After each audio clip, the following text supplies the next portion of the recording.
안녕하세요. 저는 오늘 프로젝트의 운영 및 관리 강의를 맡게 된 코이카의 정용우라고 합니다. 저는 남미에 있는 볼리비아 사무소에서 근무하고 중남미실 그리고 사업전략기획실에서 다양한 사업 관리 업무를 맡고 있습니다. 오늘 저와 함께 프로젝트를 관리하면서 중요한 이슈라든지 어떤 사례들이 있는지를 같이 알아보는 시간을 함께 가졌으면 좋겠습니다. 감사합니다. 네, 오늘의 학습 목표입니다. 오늘은 저희 프로젝트의 원활한 추진 및 수행을 위한 관리 방법을 같이 학습하고요. 그리고 프로젝트 내에 여러 가지 관리 요소가 있는데 이런 요소들을 같이 중요성도 이해하고 관리 방법을 실제로 적용하는 것도 진행해 보겠습니다. 그리고 이런 여러 논리들이 실제 사업 추진 과정에서 어떻게 녹아 들어가는지를 사례를 통한 케이스 스터디를 적용하는 것도 해보고, 마지막으로는 진짜 현재 코이카에서 최신 사업 관리 기법을 많이 도입을 하고 있습니다. 이런 기법들에 대한 간단한 정리와 그리고 용어들을 알려드리는 시간을 갖도록 하겠습니다. 네, 그럼 목차입니다. 일단 목차를 보시면 굉장히 길다고 생각하실 거예요. 사실 오늘 목차는 8가지 주요 꼭지를 뽑아서 가져왔는데요. 제가 현장에서 코이카 프로젝트 사업을 각 시향기관에서 나온 PM님들과 함께 하다 보면은 사업 관리는 정말 여러 가지 측면들이 함께 얽혀있는 종합예술이라는 생각을 많이 하게 됩니다. 워낙에 하나의 프로젝트 안에 여러 가지 측면들이 얼기설기 얽혀있어서 그런 것 같은데요. 그러다 보니 이제 이런 여러 측면들을 다양하게 합숙해야 돼서 목차가 길어 보일 수는 있겠지만, 사실 본질은 사업을 효과적으로 그리고 어떻게 정해진 기간 내에 끝내는지를 위해서 의미를 잊지 않고 학습하신다면 어려운 내용이 아니라고 생각합니다. 네, 그럼 처음 시작해 보겠습니다. 일단 주요 영역별 프로젝트 관리입니다. 프로젝트 사업의 관리 영역을 보면 크게 두 개가 있습니다. 첫 번째는 프로세서의 관리와 성과 관리입니다. 이 두 가지 관리 측면은 같이 얽혀 있다고 보시면 되는데요. 프로세스 관리라고 하는 것은 실제 프로젝트를 진행함에 있어서 사업 범위라든지 구성 요소의 일정, 예산과 같이 각각 프로젝트를 돌리기 위해 필요한 요소들을 관리하는 행위입니다.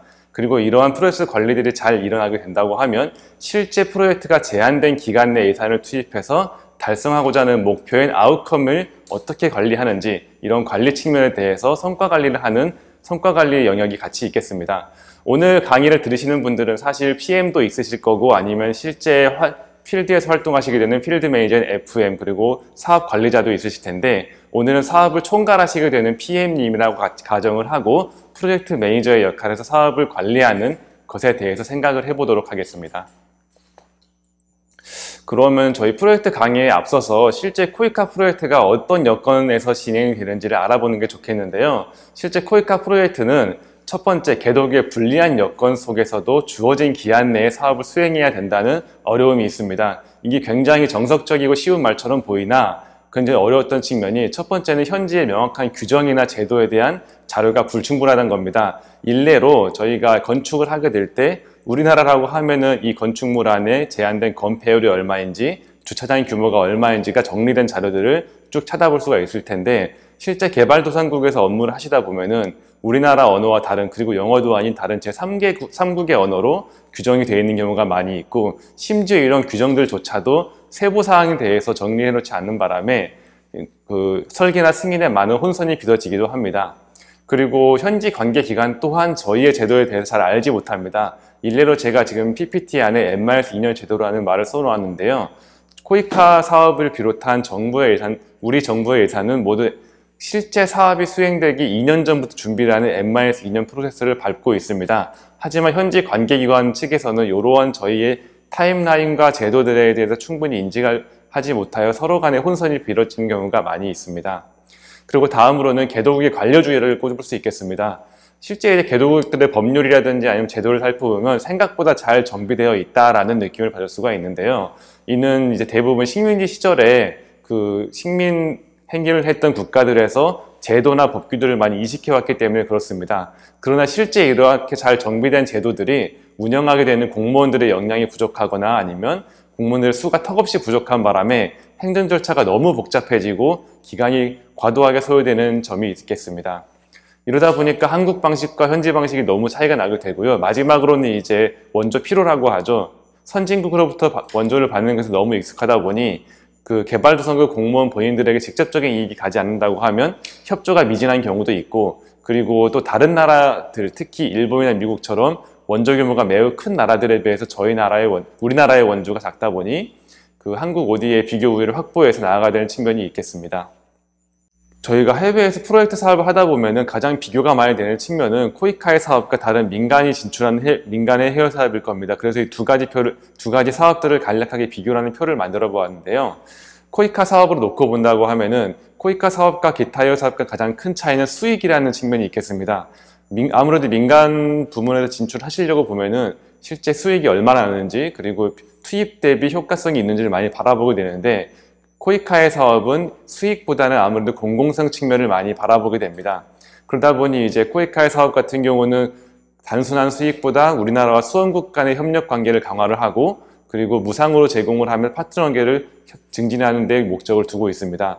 이에 반면해서 다른 민간 기업들의 해외 사업 같은 경우는 파트너 관계보다는 가불 관계라는 계약 관계가 많이 성사가 되게 되고요. 저희 이제 코이카 사업은 이런 두 가지 측면을 잘 얽혀서 가야 할 측면이 있겠습니다.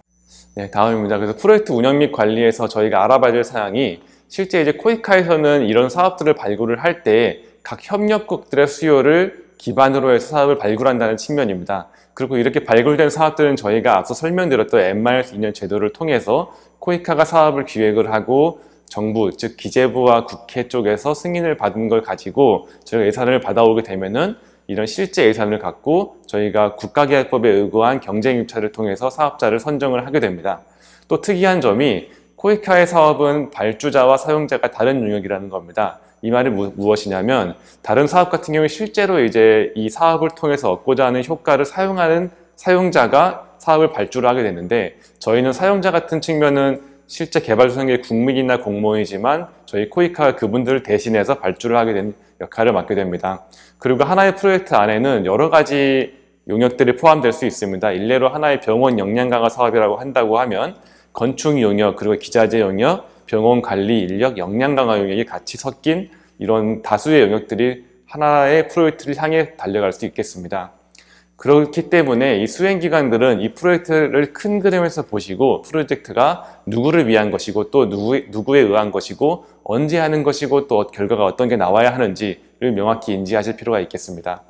사업 수행 과정에서 프로젝트의 책임과 권한이 주어지기 때문에 이런 책임과 권한을 기반으로 이해관계자들 간의 갈등도 조율을 하시고 의사결정에 적절히 참여하시는 필요가 있겠습니다. 코이카는 한국의 무상원조 시행기관으로서 우리 정부와 개발도상국 정부 간의 프로젝트를 일정 기간 안에 일정 예산을 투입해서 완료하겠다는 협약을 기반으로 사업을 수행합니다. 이를 RD, Record of Discussion 이라고 하며, 코이카는 이러한 정부 간 약속을 이행하기 위해 앞서 설명드린 것과 같이 공개 경쟁을 통해 사업 수행자를 선정하게 됩니다. 따라서 PM의 입장에서 보시게 된다면 이런 계약 관리를 수행하는 것은 단순한 계약 관리의 일정을 준수하는 것뿐만 아니라 코이카가 계약을 통해 우리나라와 상대방 개발도상국 간의 협약을 이행한다는 측면에서 매우 중요한 사업 관리의 공정이라고 할 수 있겠습니다. 네, 일정 관리의 주요 내용입니다. 프로젝트의 사업 기간 및 일정인데요. 앞서 설명드린 것과 같이 프로젝트 총 기간은 코이카가 이제 수원 총괄기관과의 협의를 통해서 레코드 오브 디스커션 안에 명기를 하게 됩니다. 하지만 이러한 레코드 오브 디스커션 안의 사업 총괄 기간은 실제 사업을 수행하시게 되는 PM의 측면에서 보시게 된다고 하면 계약 기간과는 약간 다를 수가 있습니다. 왜냐하면 저희 코이카에 생각하고 있는 사업 기간이라고 하면 예산 배정이 전체적으로 이루어지는 기간을 의미하기 때문에 사업을 준비하기 위한 기획의 기간, 그리고 사업이 끝나고 나서 평가하는 기간까지를 총괄하기 때문입니다. 그리고 이런 일정을 준수함에 있어서 일정 지연의 영향에 대해 알아볼 텐데요. 실제 프로젝트를 진행하시다 보면은 앞서 설명드린 것처럼 많은 개발도상국의 여건이 있기 때문에 제반 환경 변화로 인해서 당초 약속했던 계약 기간을 지키지 못할 가능성도 있습니다. 따라서 이러한 계약 기간 연장이 발생하게 된다고 하면 공기 연장으로 인한 사업 관리비 발생, 그리고 혹은 또 상대방 정부의 컴플레인 등 다양한 악영향이 발생할 수 있게 됩니다. 따라서 이런 일정 관리들에 대한 영향을 미칠 많은 요소들을 사전에 파악을 하고 앞으로 어떻게 대처를 해나가야겠다는 것에 대한 계획을 잘 세울 필요가 있겠습니다. 일정 관리의 측면에서 보시면 크게 일정 관리와 공정 관리 두 가지 측면을 볼 수 있을 텐데요. 두 가지 측면은 얽혀있는 서로 상호 보완적인 개념입니다. 스케줄 매니지먼트와 프로세스 컨트롤 두 개는 일정 관리 같은 측면은 전체적인 프로젝트 목표 달성을 위한 약속 시간 관리의 차원이라고 하면, 공정 관리는 각 아웃풋별로 이러한 약속 기간들을 어떤 산출물을 가지고 관리할 것인가 라는 측면입니다. 밑에 예시로 저희가 표를 하나를 준비해 왔는데요.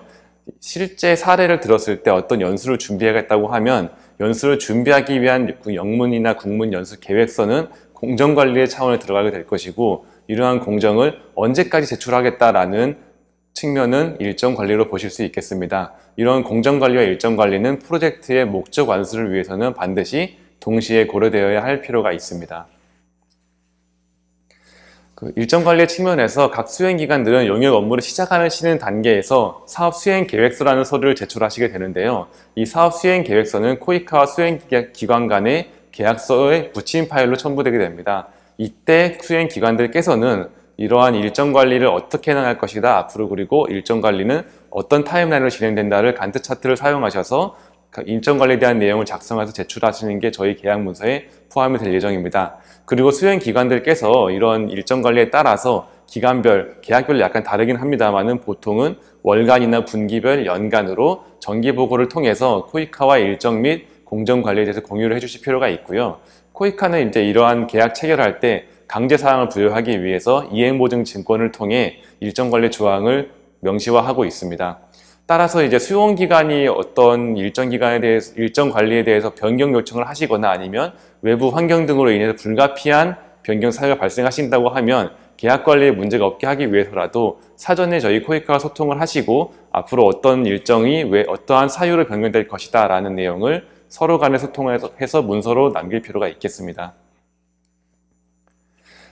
이제 실제 사례에 어떤 지연 요소가 있었고 대처했는지를 알아보는 시간을 가질 텐데요. 제가 사례로 가져온 것은 A국이라고 해서 A국의 상수도 시설 사업입니다. 이 상수도 시설 사업은 특이하게도 저희 코이카가 단독으로 진행했던 것이 아니라 코이카가 상수도 시설을 건립을 하게 되고 이 앞서서 취소를 하게 되는 실제 상수원은 수원국 쪽에서 맡게 되는 두 개의 프로젝트가 연계된 그런 사업이었습니다.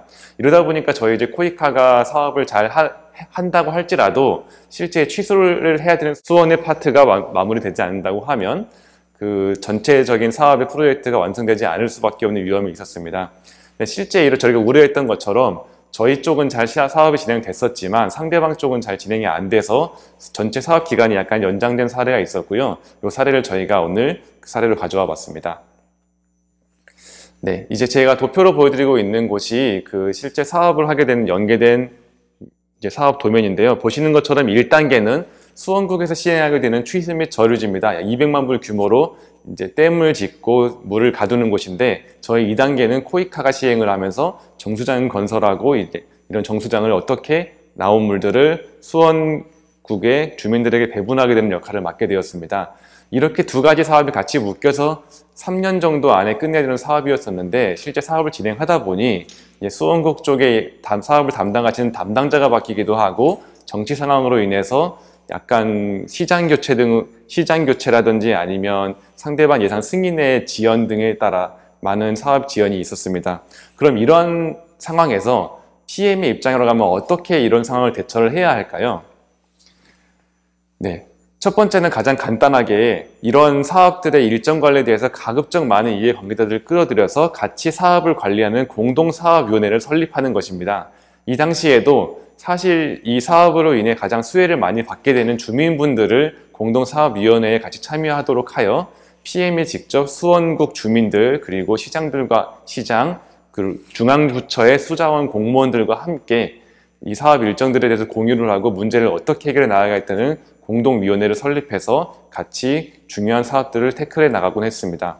그리고 두 번째는 일정 관리를 할 때 무조건 한국의 상황뿐만 아니라 상대방의 상황도 고려를 하면서 관리를 해야 된다는 것입니다. 이게 어떤 말이냐 하면 저희의 사업 부분의 정수장이 완료가 되고 기자재를 들어왔어야 되는 상황이었는데, 이런 상황에서 기자재를 바로 들어오는 게 아니라 상대방의 호흡을 보고 상대방의 호흡이 거의 끝나갈 때쯤 상대방의 프로젝트가 완성되고 저희께 완성돼야 할 때쯤에 맞춰서 기자재를 들어오는 식으로 전체 공정의 일정이 얽혀 들어갈 수 있도록 관리를 할 필요가 있겠습니다.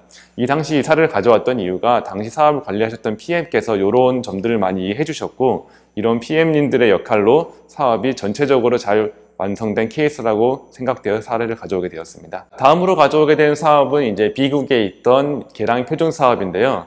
이 계량 표준 사업을 가져왔던 이유는 이 사업의 지연이 발생했던 가장 큰 이유가 기자재이기 때문이었습니다. 저희가 앞서 설명드렸던 정수장의 사례는 건축의 사례였을 텐데요. 이번에 소개드릴 사례는 기자재로 볼 수 있겠습니다.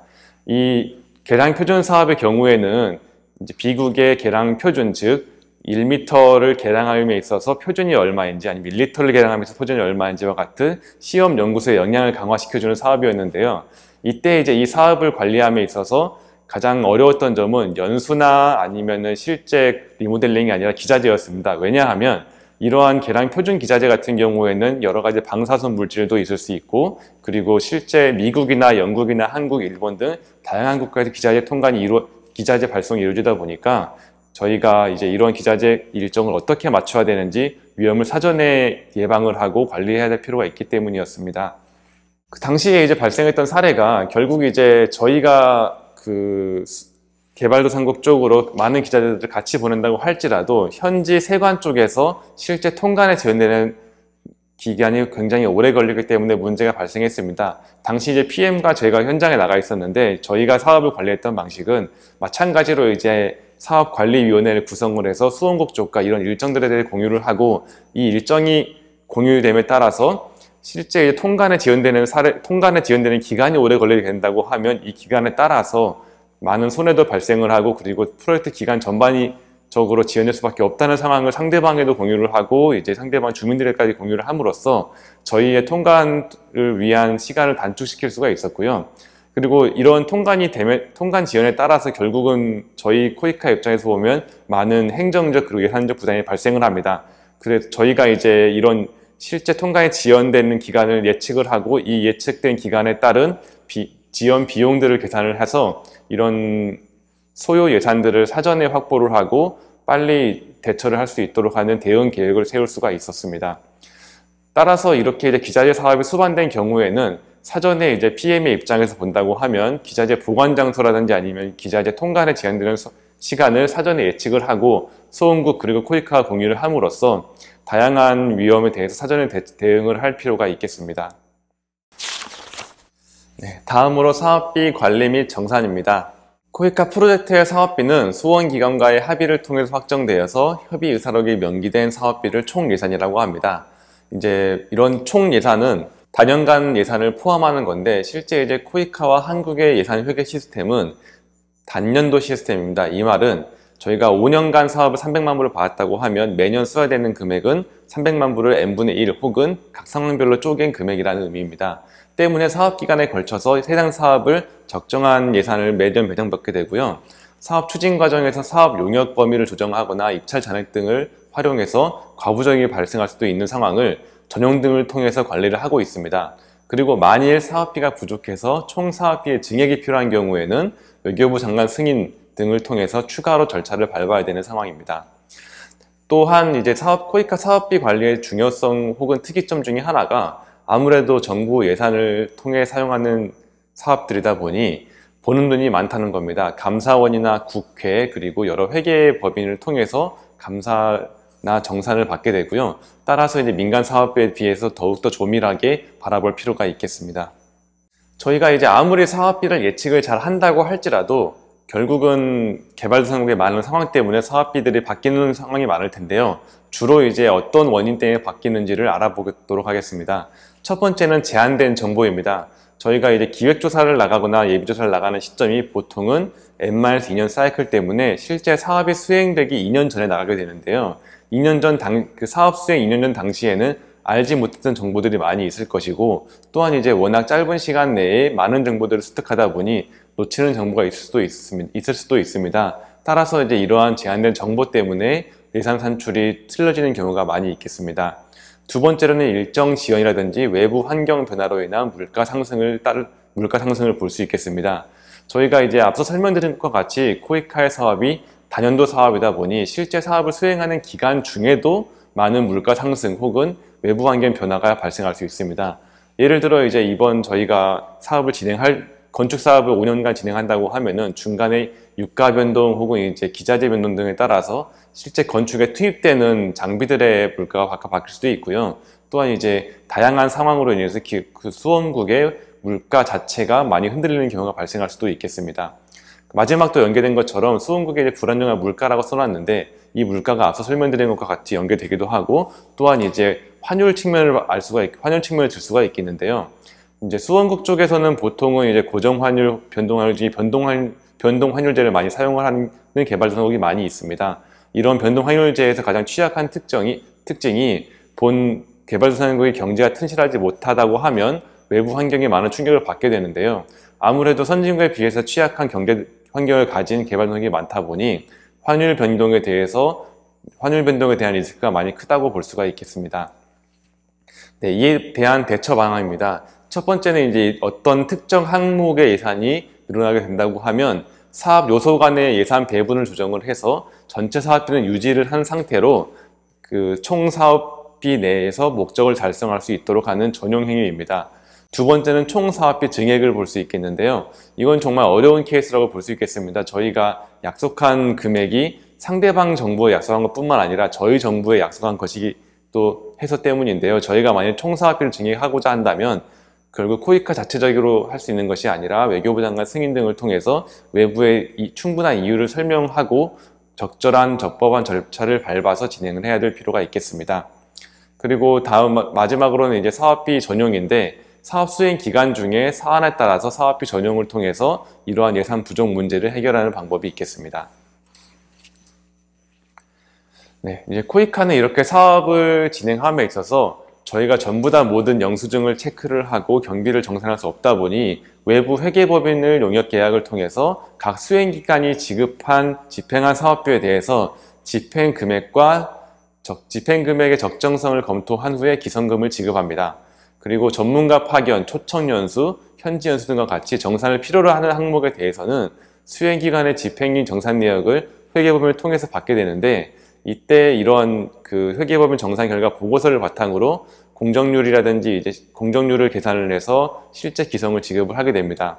그리고 만일 용역 업무를 시작할 때 대부분의 용역이 기성금을 받게 되는데요. 이런 기성금 혹은 선급금을 지급받았다고 하면 해당 항목의 대금을 지급할 때 선금 요율만큼을 공제를 하고 청구를 하게 됩니다. 그리고 선금 청산 시에는 당초 계약서에 첨부된 계약 예산 세부 내역에 근거를 해서 기성금 청구 및 정산을 진행을 합니다.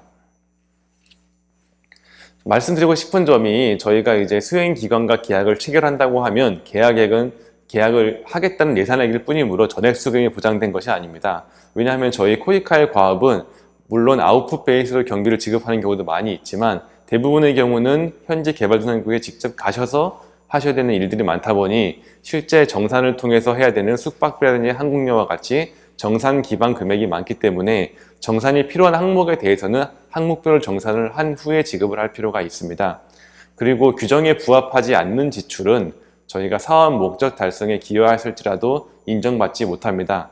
일례로 저희가 어떤 PM분들께서는 실제 이제 개발도상국 공무원들과의 관계가 매우 중요하다는 것을 인지를 하시고, 이런 분들 대상으로 이제 실제 관계 증진을 위해서 주류를 구입한다든지 아니면 선물 구입하는 경우가 있을 수가 있는데요. 물론 이런 경우에는 대외적으로 보자고 하면 사업 수행을 잘 하기 위한 행위라고 볼 수가 있겠습니다.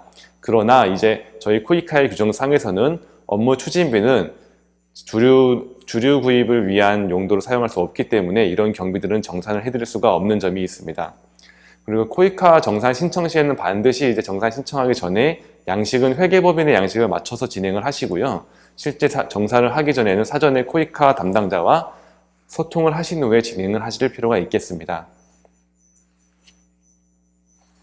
네, 사례로 저희가 두 개를 가져왔습니다. 첫 번째는 사업비 부족 사례입니다. 이제 직업훈련원 건립을 하게 되는 사업을 시국에서 진행을 했는데요. 사업 기획 및 양국 간 합의 절차가 완료되고 실제 이제 시공업체 선정을 하기 위한 절차 진행 과정에서 당초 계획한 것 대비 건축 예산이 매우 부족하다는 것을 알게 되는 상태입니다. 이런 이유는 앞서 설명드린 것과 같이 사전조사 기간에는 충분히 이런 리스크에 대해서 예측을 못할 수밖에 없는 제한된 정보의 상황이 있었고요. 그리고 사업이 있었기 때문인데요. 결국 상대 국가의 재합의를 거쳐서 총 사업비를 고정시켜 놓은 상태에서 기자재 부문이라든지 연수 부분 등 다른 내용들을 조정을 해서 건축 예산을 충당한 후에야 사업을 진행하는 케이스가 있었습니다. 두 번째로는 이제 사업비 정산을 함에 있어서의 사례입니다. A국에서 수행을 하던 직업훈련원 사업에서 이제 PMC가 당초 계약서에서는 전문가들이 이코노미 항공권을 사용해서 다녀오겠다라고 저희와 같이 세부 정산 내용을 정하고 계약을 체결했습니다. 그런데 실제로 이제 PMC가 전문가를 파견을 할 때 담당 교수들께서 사전에 코이카와 상의 없이 이제 이코노미가 아니라 비즈니스 항공권으로 그 출장을 다녀오신 거를 저희 회계법인에서 발견을 했고요. 이런 경우에는 물론 이제 이 항공권을 사용해서 전문가를 파견한 것이 사업 전체 목적 달성을 위한 행위였다고 할지라도 저희 규정 혹은 저희 예산 세부 내역에 적절하지 않기 때문에 비즈니스 이코노미 항공권 차이만큼은 인정받지 못하는 경우가 발생한 사례가 있었습니다. 네, 다음으로 투입 인력 관리입니다. 보통 개발도상국이 코이카의 무상원조 프로젝트를 시행받게 되면 가장 바라는 것은 한국에 유능한 전문가가 와서 개발도상국들이 나아갈 길을 알려주고 기술을 이전해 주는 것을 바라게 됩니다. 이러한 기대에 부응하기 위해 가장 핵심적인 것이 투입 인력이라고 볼 수 있겠는데요. 이번 시간에서는 투입 인력을 어떻게 관리하는지, 어떤 점이 중요한지를 알아보는 시간을 갖겠습니다. 네, 투입 인력 관리에서 가장 중요한 것은 적절한 지식과 기술 경력을 가진 현지 인력일 것입니다. 이런 인력들이 충분한 숫자를 갖춘 상태에서 파견된다고 하면 저희 목표했던 사업의 목적을 달성할 수 있을 텐데요. 현지 사업을 수행함에 있어서 이제 저희 당부드리고 싶은 점이 아무래도 개발도상국이 의료 상황이라든지 위험 요소에 노출된 확률이 크기 때문에 PMC 그리고 코이카에서도 참여 인력의 건강 상태를 항상 확인하고 현지에서 질병이 발생할 때 관리할 수 있는지를 체크를 했으면 좋겠다는 겁니다. 그리고 안전에 대한 대비책으로 인해서 저희 코이카에서는 항상 그 계약 세부 내역마다 SOS 인터내셔널이라고 하는 긴급 후송 서비스를 100% 이행토록 할 수 있게 예산을 지원을 하고 있으니 이 점도 참고해 주시기 바랍니다. 네, 투입 인력 파견 시 저희가 유의할 점을 간단히 정리해 보았는데요. 실제 이제 저희가 계약할 당시에 약속하셨던 투입 인력들이 어느 기간에 파견되겠다고 하면 최소한 2주, 3주 전에는 사업 착수 전에 기존의 문헌 자료들, 즉 예비조사 보고서 아니면 기획조사 보고서, 집행계획, 각 월간, 분기별 보고서를 충분히 숙지하신 후에 가실 수 있도록 해주시면 좋겠습니다. 왜냐하면 이제 저희가 사업을 착수하고 전문가들이 가게 되는 기간들은 굉장히 짧은 경우가 많은데요. 이러한 1주, 2주의 짧은 시간 내에 당초 목적했던 목표를 달성하기 위해서는 충분한 사전 문헌조사가 필수적이기 때문입니다. 그리고 수원 기간에 대해서 기술 이전과 교육을 진행하는 경우에는 건축 및 기자재 등 여타 사업 요소와 일정을 조정을 해서 시설물 및 장비 등의 최적의 요건을 갖춘 상태에서 전문가가 파견될 수 있도록 일정 관리를 할 필요가 있겠습니다. 마지막으로는 현지의 전문 인력일 텐데요. 물론 이제 한국의 전문 인력들이 충분한 기술과 그리고 뛰어난 비교 우위를 갖고 있는 것은 자명한 사실입니다. 그렇지만 이러한 뛰어난 전문 기술들이 결국은 언어의 장벽, 문화의 장벽, 다른 차이점 때문에 충분히 발휘되지 못할 가능성도 있습니다. 따라서 현지의 대학이라든지 NGO, 여러 기구들에 있는 인력들을 적절히 고용을 하셔서 확보를 해서 한국의 전문가와 현지의 전문가가 같이 협업해서 좋은 결과를 만들어낼 수 있도록 투입 인력을 관리를 할 필요가 있겠습니다. 이제 사업을 수행하시다 보면은 당초 약속하신 것과 했을 때는 분명히 PM이라는 전문 인력들이 이 기간만큼 가겠다고 약속을 하셨지만 그 계약을 지키지 못할 경우도 충분히 발생할 수 있습니다. 왜냐하면 이제 그 기간 중에 퇴직이라든지 아니면 전보 등 다양한 사유가 발생하기 때문인데요. 따라서 수행 기간 중에 이런 사유로 불가피한 인력 변경의 필요성이 발생할 경우에는 이러한 필요성에 대해서 설명하시고 그리고 대체로 어떤 변경 인력을 모시고 오겠다는 점에 대해서 변경 인력의 적정성을 입증을 해서 코이카의 사전 승인을 받은 후에 사업을 실시할 필요가 있겠습니다. 원칙적으로 이제 PM이라든지 FM과 같은 핵심 투입 인력은 변경이 불가합니다. 핵심 투입 인력이라고 하면 저희 코이카가 사업 수행하기 위한 시행자 선정을 위한 RFP, Request for Proposal 사업 제안 요청서 안에 명기된 제안 요청 인력입니다. 이런 핵심 투입 인력이 물론 변경이 불가하지만 앞서 설명드린 것 같이 퇴직이라든지 건강상의 사유로 어쩔 수 없이 바뀌는 경우에는 꼭 반드시 저희 사전 보고를 해주시고 최소한 전에 투입되었던 핵심 투입 인력 이상의 분을 투입하시는 것으로 요청을 하시면 되겠습니다. 그리고 세 번째로는 현지 직원 채용에 관련된 사항인데요. 현지 직원 채용 시에는 반드시 현지 노동법을 준수할 필요가 있습니다. 물론 우리나라 노동법이 굉장히 잘 되어 있는 편입니다만은 각각 국가별 노동법이 다르기도 하고 국별 노동법을 충분히 인지하지 못한 상태에서 계약을 체결하게 되시면 아무래도 컴플레인이라든지 아니면 금전적 손해, 나아가서는 국격 저하까지 발생할 가능성도 있습니다. 따라서 수행기관이 관리하시게 되는 현지 인력은 엄밀하게 보시면은 수행기관의 소속이겠지만 사실 외부에서 바라보게 된다고 하면 그분들은 모두 코이카, 나아가서는 우리 정부가 추진하는 ODA 프로젝트를 수행하는 프로젝트 수행 인력입니다. 따라서 현지 직원 관리를 부실을 하게 된다고 하면 우리 정부와 코이카, 수원기관의 평판과 신뢰도 하락까지 이루어질 수 있기 때문에 긴밀한 관리가 필요하다고 볼 수 있겠습니다. 네, 이번에도 사례로 2개 정도를 가져와 봤는데요. 첫 번째는 투입 인력 변경 관리 미흡에 대한 사례입니다. M국에서 저희가 구제역 진단 실험실 역량 강화 프로젝트를 실시를 했는데 당초 저희 코이카의 제안 요청서라든지 기관의 사업 수행 계획서에서는 1급 전문가를 2주간 3차례에 걸쳐서 파견한다는 내용으로 계약을 체결했습니다. 그러나 실제 계약을 진행하고 사업을 진행하다 보니 1급 전문가께서 너무 바쁜 일정이 있다고 하셔서 실제 현장에 파견되지 못하고 저희 코이카와 충분한 소통을 하지 못한 채로 2급 전문가를 2분을 보내신 겁니다. 그런데 수원기관 쪽에서는 실제 수원기관도 개발도상국 뿐이지 여러 영국이나 미국 등 다양한 선진국에서 공부하고 오신 분들이 많거든요. 그러다 보니 2급 전문가들한테는 본인들이 원하는 충분한 지식을 전수받지 못한 겁니다. 이에 따라서 컴플레인을 하게 되고 저희 코이카도 전문가 파견 관리를 충분히 하지 못했다라는 지적을 받게 된 사례가 있습니다. 두 번째로는 현지 직원 채용 관련해서 법규 준수 미흡 사례인데요. A국 병원 건축 사업을 진행하고 있는 사업 수행기관에서 운전기사를 채용한 겁니다. 보통의 사례에서도 많이 나오는 게 현지 운전기사라든지 현지 지원 인력인데 이런 운전기사를 채용할 때라고 할지라도 저희 이 나라 A국가에서는 노동법상에 매년 1년마다 상여금도 지급해야 되고 퇴직금을 지급해야 되는 겁니다. 그런데 수행기관에서는 한국의 법규에 따라서 계약을 했다고 주장을 하면서 실제 상여금이라는 퇴직금을 지급하는 조항을 계약서에 넣지 않았던 상황이었고요. 실제 계약이 끝나고 운전기사가 퇴직을 할 때 보니 이런 금액을 지급받지 못한 겁니다. 그래서 이런 상황을 인지하지 못하고 계약을 했다 할지라도 수원국 정부 쪽에서, 수원국 법원 쪽에서는 이 수원국 법규에 따라서 정부의 법규에 따라서 현지 직원의 계약이 체결되지 않았음을 이유로 이런 경비들에도 지급할 것을 판결을 내렸고, 이에 따라 수행기관에서는 이런 비용들을 모두 지급을 하고 많은 행정력을 낭비한 사례가 있었습니다. 다음으로 성과관리에 대해서 알아보겠습니다. 제일 앞서 설명드렸던 프로젝트 관리의 차원에서 본다고 하면 프로세스 관리와 성과 관리 2개가 있는데요.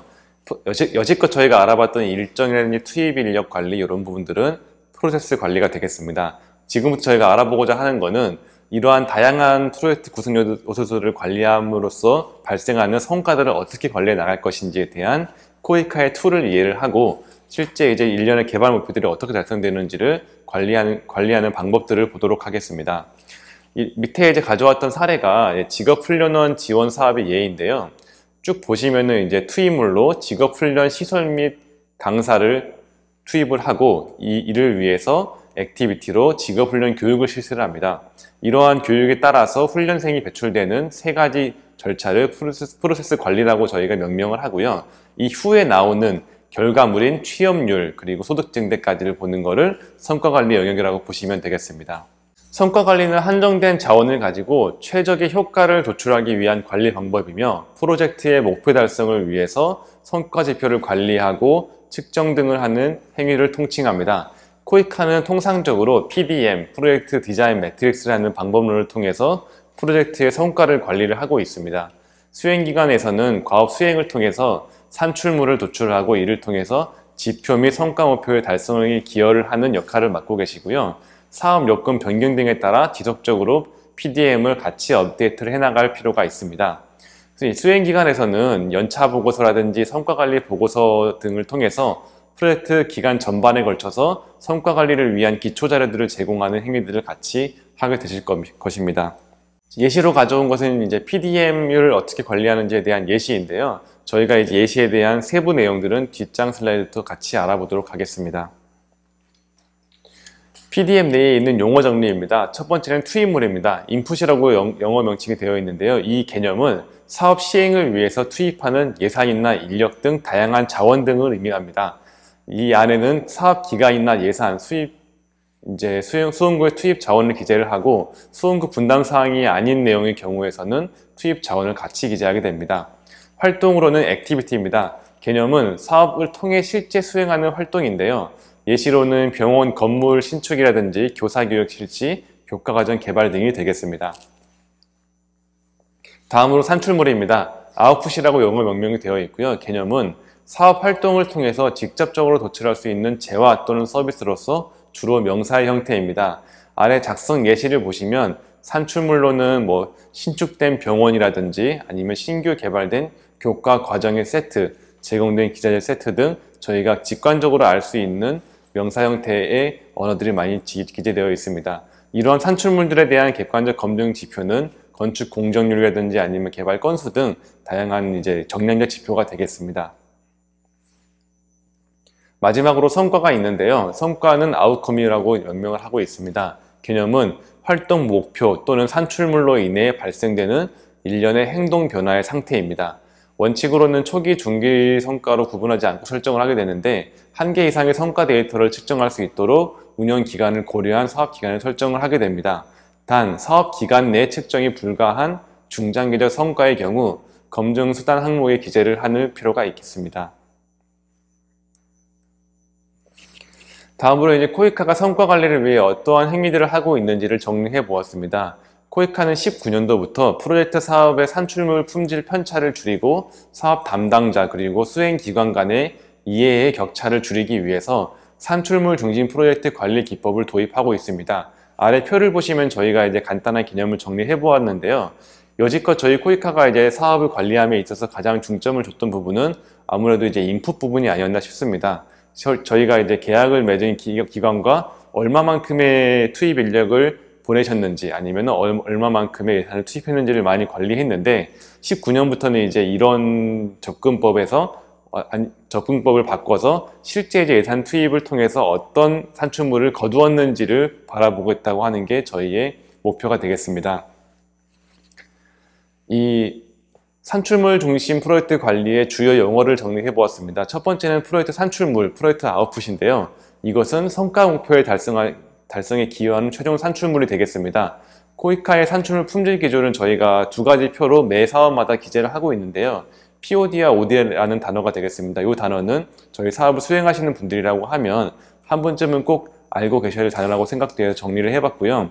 첫 번째는 산출물 품질 기준 총괄표인 POD입니다. 프로젝트 아웃풋 디스크립션이라고 하는 건데요. 이 POD 안에 있는 아웃풋은 저희가 사업 관리를 하기 위한 PDM 내의 아웃풋과 동일한 산출물을 가져와서 관리하겠다는 개념입니다. 그래서 저희 코이카가 이런 POD와 OD 안에 실제 PDM 내의 산출물들을 정확히 정의를 하고 이 산출물들을 어느 기간에 어떤 품질을 충족을 해야 저희가 인정하겠다는 내용들을 상세하게 기재를 해 놓습니다. 그리고 저희가 이러한 상세한 기재를 통해서 같이 수행기관과 이해 격차를 줄이고 산출물을 같이 관리해 나가는 일이 되겠습니다. 두 번째 개념은 보조 산출물입니다. 프로젝트 산출물 구성 요소의 일부이거나 최종 또는 중간 품질을 검증할 수 있는 보조 수단들도 같이 관리할 필요가 있겠는데요. 일례로 앞서 공정관리에서 말씀드렸던 것처럼 국내 초청 연수 사업에서의 연수보고서라든지 아니면 병원 건립 사업의 건축 설계 도면이 되겠습니다. 세 번째로는 관리 문서입니다. 사업 수행자와 관리자 간 공식적인 의사소통 문서를 통해서 저희가 이러한 산출물 중심 프로젝트 관리를 진행하고 있습니다. 이러한 예시로는 사업 수행 계획서 또는 정기 보고서, 출장 결과 보고서 등 다양한 관리 산출물이 되겠습니다. 성과 관리를 하면서 또 꼭 알았으면 좋겠다는 사항이 저희 코이카의 CP라고 말씀드릴 수 있겠습니다. 코이카는 19년부터 국가 지원 계획이라고 부르는 컨트리 플랜을 44개 전체 사무소를 대상으로 수립하고 있습니다. 이걸 저희가 말씀드리는 이유는 결국 수행기관에서 만드시게 되는 아웃풋 그리고 멀게는 아웃컴은 이러한 저희가 각 국가별로 짜놓게 되는 국가 지원 계획에 있는 아웃풋과 아웃컴과 연계되기 때문에 이 개념을 같이 소개드리고자 합니다. 이 컨트리 플랜의 정의는 코이카가 그간 개별 스탠드 언론적으로 수행해왔던 프로젝트의 성과를 다른 프로젝트라든지 민간협력 연수 등 다양한 모달리티들을 같이 포괄해서 아웃컴을 내겠다라는 의미에서 나온 개념이고요. 실제 이제 코이카가 사업을 수행하게 되면서 성과 관리라든지 사업 기획에서 중요한 나침반이 되고 있습니다. CP 내 프로그램들을 좀 정리해 보았는데요. 이제 컨트리 플랜의 핵심은 각 국가별로 주요 프로그램을 잡아오는 것입니다. 그래서 프로그램을 설정하게 되면 각 프로그램별로 중요한 아웃컴 목표를 달성할 수 있는 지표들이 설정이 되어 있고요. 이제 저희가 사업 관리를 하시고 또 사업의 성과 관리를 함에 있어서는 이러한 전체적인 아웃컴의 그림을 보시고 사업을 같이 관리하면 좋겠습니다. 성과 관리 시에 이제 보시게 될 큰 유형 3개는 분야별 프로그램, 이슈별 프로그램, 지역별 프로그램이 되겠습니다. 분야별 프로그램이라고 하면 이제 실제 세부 분야별로 저희가 CPS 분야 내에 있는 분야별로 저희가 프로그램을 구성한 겁니다. 일례로 필리핀에 농촌개발이라는 분야에 대해서 포용적이고 지속 가능한 농촌개발 프로그램을 설정을 한 예시고요. 이슈별 프로그램은 단일 섹터를 벗어났고 떠난 멀티 섹터별 이슈입니다. 이러한 이슈는 일례로 필리핀에 있는 자연과 사람이 함께하는 스마트 도시개발 프로그램이라고 해서 이거는 어떤 분야는 아니지만 여성이라든지 취약계층, 교통 등 다양한 이슈가 섞여서 만들어진 프로그램입니다. 마지막으로 지역별 프로그램입니다. 이거는 특정한 지역에 대해서 이슈가 있어서 들어가고자 할 때 특정 지역의 상황을 개선하기 위해 설계된 프로그램입니다.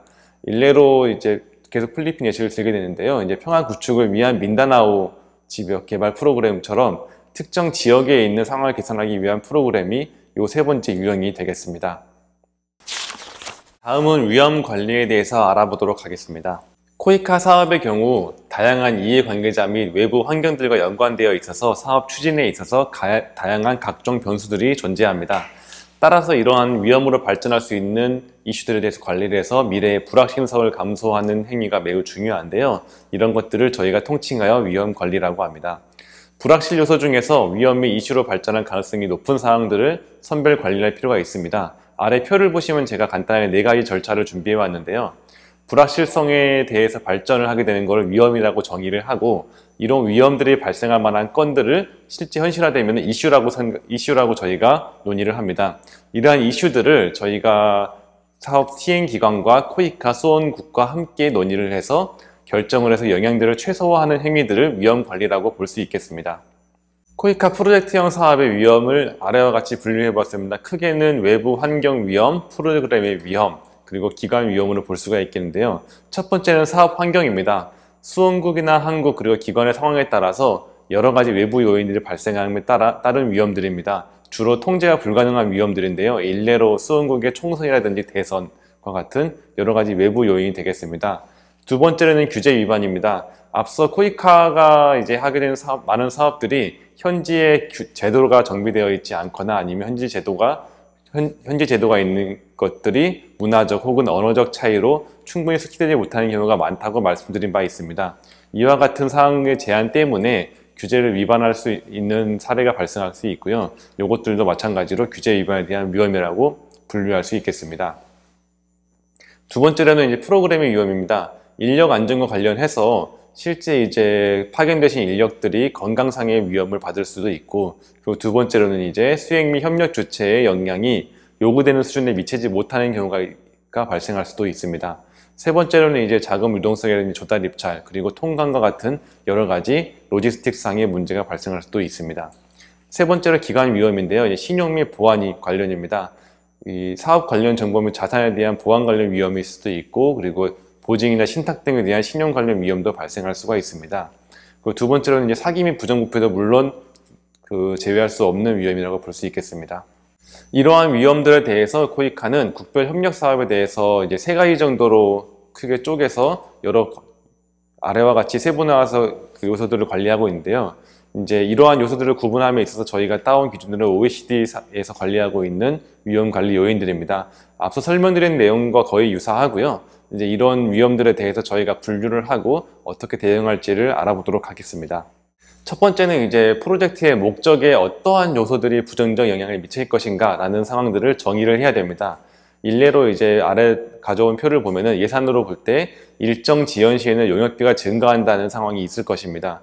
그리고 환율 변동도 있을 수 있고 물가 상승률, 투입 물량 등 다양한 요소들이 예산 증가에 대한 위험이 됩니다. 두 번째는 일정에 대해서는 시공사가 역량이 부족해서 공기가 늘어날 수도 있을 것이고 이상기후가 발생을 해서 콘크리트 마감을 충분히 끝내지 못해 공기가 늘어날 수도 있는 등 다양한 일정에 대한 부정적 영향을 가져올 수 있는 상황이 있습니다. 마지막으로 사업 환경에 대해서는 시공업체가 파산을 하거나 아니면 주민들이 이 사업에 대해서 반대한다고 민원을 하거나 등 다양한 상황이 발생할 수 있습니다. 그래서 첫 번째로 위험을 관리하기 위해서는 이렇게 각 상황별로 어떤 요소들이 예산이나 일정 사업 환경에 대해서 부정적 영향을 미칠 것인가 라는 상황들을 쭉 브레인스토밍을 하면서 정의하는 절차를 가져야 합니다.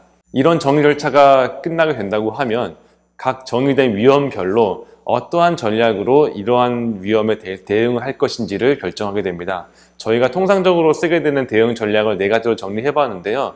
수용, 완화, 전가, 회피입니다. 첫 번째로 수용입니다. 위험 발생의 결과로 나타나게 손실을 수용하는 건데 이때는 이제 보통의 경우 저희가 다른 선택지보다는 수용하는 쪽이 좀 더 효용이 높다고 생각하기 때문일 것입니다. 일례로 만약 수원구의 총선이나 대선 때문에 사업 기간이 한 반년쯤 늦춰지게 된다라고 했을 때 저희가 이 결과에 대해서는 어느 정도 수용을 해서 그 수원국의 호흡에 맞춰주는 것이 수용 전략이라고 볼 수 있겠습니다. 완화의 경우에는 발생 가능성 또는 영향력을 줄일 수 있는 방법을 최대한 고민해서 저희가 대응하는 것이고요. 전가의 경우에는 이 위험으로 발생할 수 있는 여러 가지 위험들을 다른 개체, 일례로 저희가 많이 쓰는 것이 계약이행 보증증권과 같은 증권들인데 이런 개체들을 통해서 위험을 전가하는 행위입니다. 마지막으로 회피입니다.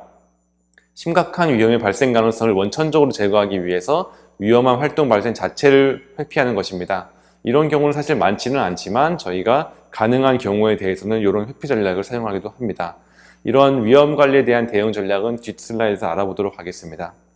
네, 이제 앞서 설명드린 2가지 요소를 종합해서 저희가 만든 것이 이 아래 표인데요. 저희가 위험 내용을 정의를 하고 그 다음에 대응 전략을 짠 다음에 세 번째로는 이 계획을 어떻게 수행할 것인지에 대해서 간단히 기술해 보았습니다. 이렇게 만든 표를 저희가 리스크 레지스터 위험 관리부라고 명명을 하고 이제 PMC와 코이카는 함께 이런 위험 관리부를 설계 및 관리해 나가야 할 의무가 있겠습니다. 아래 표를 간단히 설명드리면은 이상기후가 발생했을 때는 저희 코이카 입장에서 다른 대책이 없다 보니 수용을 하고 대신에 이제 이런 이상기후 발생한 거에 대해서는 기록을 남겨놓습니다. 왜냐하면 이런 기록들을 남겨놔야 나중에 계약 관리함에 있어서도 충분한 증빙이 되기 때문입니다. 두 번째로 시공사가 파산을 할 가능성에 대해서는 전가 전략을 통해서 이행 보증이나 성금 보증을 통해서 저희 코이카가 입게 될 경제적 손실을 최소화, 아예 없애는 쪽으로 진행을 합니다. 시공사가 역량이 부족해서 공기를 맞출 수 없는 것 같은 위험에 대해서는 이러한 역량 부족에 대한 악영향을 최소화하고 완화하기 위해서 현장 상주 감리를 통해서 시공 품질을 관리해 나가는 대응 계획을 짠 것입니다. 그리고 마지막으로는 환율 변동 및 물가 상승률 이런 부분인데요. 사실 이런 부분들은 저희가 정말 그 위험을 예측할 수 없기 때문에 아예 코이카에서는 계약서 자체에 단가를 고정을 해서 달러화로 명시를 하는 형태로 환율 변동이나 물가 상승률에 따른 위험을 없도록 회피하는 전략을 수립하게 되었습니다. 이렇게 정리해 놓은 위험 관리부는 같이 관리를 해 나가게 되고요. 위험 모니터링을 통해서 이제 위험 관리부상의 위험과 이런 대응 결과를 점검을 하고 이런 위험 관리부에 남기는 지속적 피드백은 같이 해나갈 행위라고 생각합니다. 지속적으로 정기적인 보고와 회의를 통해서 이런 사항들을 관리해 나가게 되고요. 효과적인 위험 관리를 위해서는 코이카의 다양한 사업 주체들의 위험 관리에 관한 인식 제고를 확산할 필요가 있겠습니다. 네, 그럼 여기까지 이제 위험 관리를 알아보았고요. 다음으로는 이해관계자 관리에 대해서 알아보도록 하겠습니다. 코이카 사업은 계속 보시면은 이제 최소한 3개의 주체가 계속 참여를 합니다. 첫 번째는 협력 대상국, 그리고 두 번째 코이카, 시행기관 3개의 주체는 항상 참여를 하게 되어 있고요. 이에 더해서 더 많은 이해관계자, 일례로 수원국 내에 있는 우리 공관이라든지 수원기관도 하나의 기관이 아니라 복수의 수원기관 또는 수원국의 중앙정부 그리고 그 지방정부 등 다양한 기관들이 같이 참여하게 됩니다. 또한 지역주민도 참여하게 되고 PMC도 설계업체, 시공업체, 감리업체 등 다양한 용역 계약기관들이 참여를 하게 됩니다. 이러다 보니 우리 측 사업 수행자들과 수원국 수혜자들 간의 의사소통의 혼선과 이로 인한 오해의 발생은 양측 간의 갈등이 야기시키고 그리고 원활한 사업 추진에 장애를 가져오는 이유 중에 하나입니다. 이러한 사례들을 최소화하기 위해서 이번 시간에서는 이해관계자 관리에 대한 다양한 사례를 알아보도록 하겠습니다. 이런 의사소통 혼선의 원인 중에 가장 큰 원인은 아무래도 언어와 문화, 제도적 차이라고 볼 수 있겠습니다. 우리나라에서는 모든 거를 이제 제한된 기간 내에 완벽하게 수행하고 빨리 수행하려는 문화가 있다고 하면 꼭 그렇지 않은 문화도 있을 수가 있고요. 또한 수원국 파트너 기관의 지위에 따라서 이런 의사소통이 많이 달라지기도 합니다. 저희가 사업을 수행하게 되는 지방정부와 얘기를 하고 있었는데 중앙정부의 입장이 다른 경우가 있을 수도 있습니다.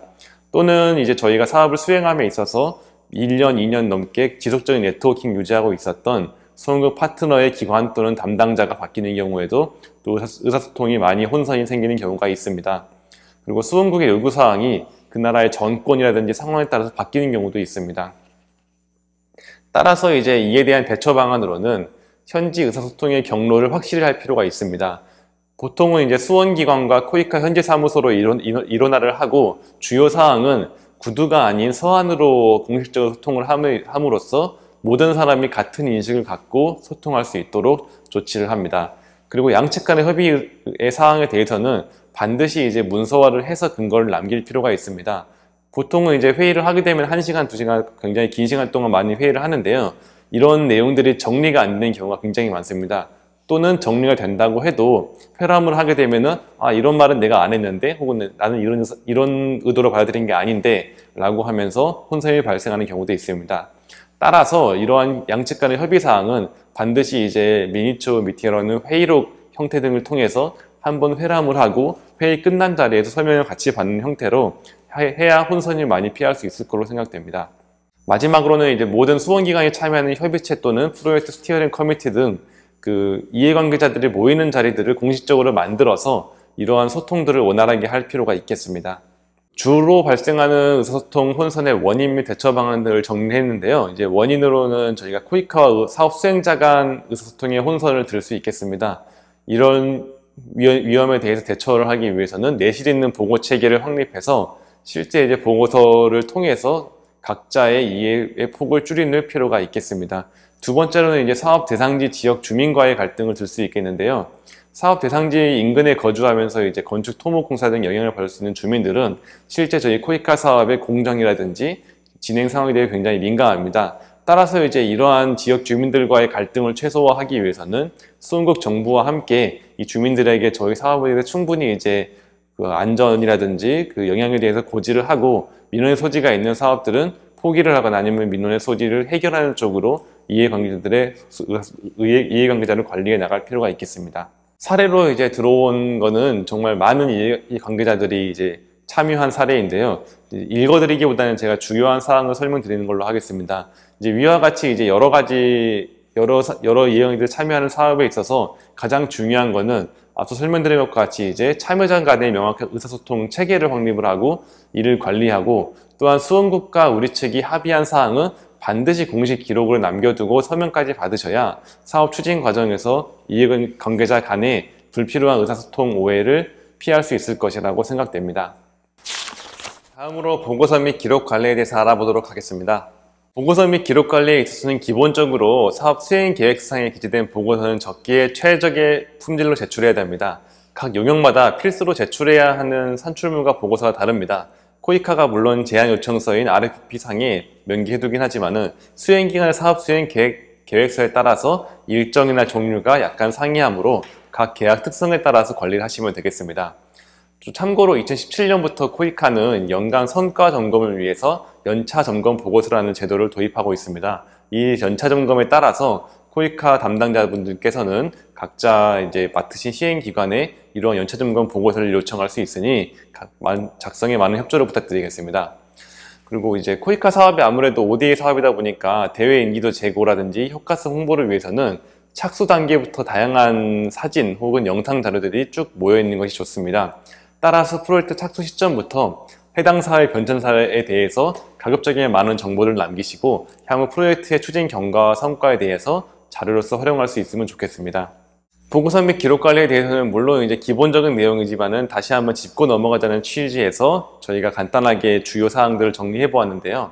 쉽게 결과 중심으로 쓰셔야 됩니다. 공문상 주요 결과 요약을 제시하고 세부 내용은 보고서의 내용으로 제시를 해주시고요. 파견 관련 공문에서는 이제 부문이나 등급, 기간 등 계약 수상의 내용이 명확하게 제시가 되어 있어야 합니다.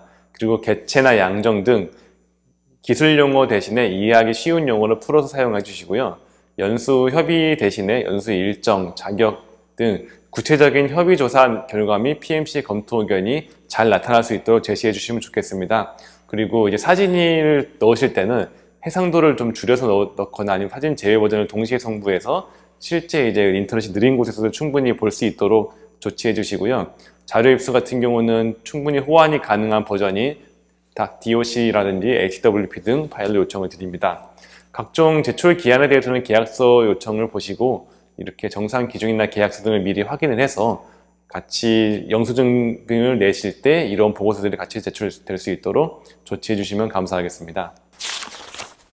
네, 이것으로 보고서 및 기록 관리를 마치는데요. 제가 이제 강의를 준비함에 있어서 추가로 또 사업을 시행하시는 PM분들 혹은 이제 사업 관리자분들께서 유의했으면 좋겠다 싶은 측면들이 있어서 같이 유의사항을 정리해 보았습니다. 뭐니 해도 프로젝트 사업 관리의 핵심은 제약 속의 사업을 수행한다는 것입니다. 따라서 주어진 시간 내에 요구 수준의 성과를 내기 위해서는 타이밍이 매우 중요한데요. 타이밍이라고 하는 건 필요한 때에 필요한 행위나 결과물이 나오는 것입니다. 이 프로젝트의 타이밍을 놓치게 되면은 간단하게 해결될 일도 굉장히 어렵게 되는 경우가 많은데요.